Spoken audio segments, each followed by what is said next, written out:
সকলকে জয় যিশু। আমি পাস্টর বিপ্লব সরকার, হোয়াটসঅ্যাপের পক্ষ থেকে আজকের বাইবেল অধ্যয়নে আপনাকে স্বাগত। আজকের বাইবেলের অংশ প্রেরিত তার 14 অধ্যায় 21 থেকে 28 পদ, এবং আজকের যে শিরোনাম সেটা হলো একসঙ্গে উৎসাহিত। 28 পদে লেখা রয়েছে, তাহারা শিষ্যদের সহিত অনেক সময় কাটালেন।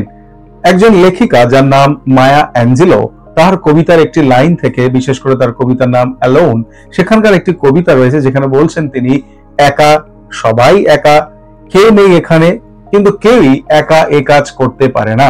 এটি বাইবেল জুড়ে একটা পুনরাবৃত্ত থিম, যেখানে আমরা যিশুর বিশ্বাসীদের জন্য ততটাই প্রয়োজনীয় বলে এমন একটা অংশ যেটা আমরা বারে বারে এখানে দেখতে পাই প্রেরিতের এই অংশে। আদি পুস্তক থেকে প্রকাশিত বাক্য পর্যন্ত লেখকরা বারে বারে আমাদের একে অপরকে প্রয়োজন রয়েছে অন্যদের সাথে সেই বিষয়কে যেন উল্লেখ করেছেন। যখন আমরা বিশেষ করে প্রাথমিক এবং গভীরভাবে আজকের এই অংশের দিকে তাকাই, সেখানে আমরা দেখতে পাই যে পৌল এবং বার্নাবা যখন তারা আন্তিওকিয়ায় ফিরে আসেন, তারা সেখানে এসে তার শিষ্যদের, বিশ্বাসীদেরকে বিশ্বাসে স্থির থাকবার জন্য উৎসাহিত করছে। কিন্তু আগের অংশে যদি আমরা দেখতে পাই যে তারা, বিশেষ করে সাধু পৌল, প্রায় মৃত্যুর সম্মুখীন হয়েছিলেন, কিন্তু সেখান থেকে ফিরে এসে আবার শিষ্যদেরকে শক্তিশালী এবং তাদের বিশ্বাসে তাদেরকে স্থির থাকবার জন্য তিনি উৎসাহিত করছেন।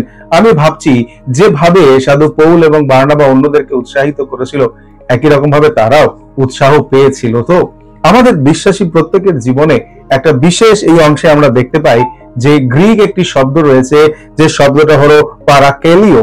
এই পারাকেলিও যে শব্দটার, প্যারা শব্দটার অর্থ হলো ইংরেজিতে, যার অর্থ হলো পাশে থাকা, বা বলা যেতে পারে কল করা, ডাকা, যেন একসঙ্গে তারা একে অপরকে উৎসাহিত করে বা পরামর্শ দিতে পারে।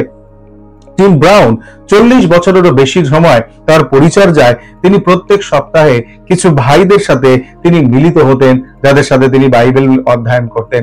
বার্নাবা এবং পৌলের মতো একই রকম তিনিও তার ভাই বোনদেরকে উৎসাহ এবং উদ্দীপনা দিয়ে থাকতেন, কারণ সবার একে অপরকে প্রয়োজন রয়েছে।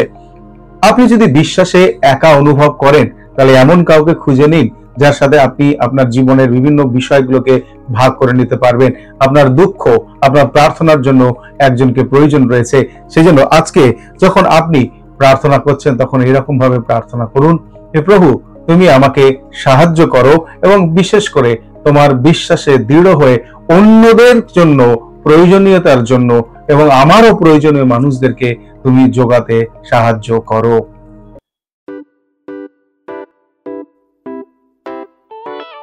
পুরাতন গেল শেষের পাতা।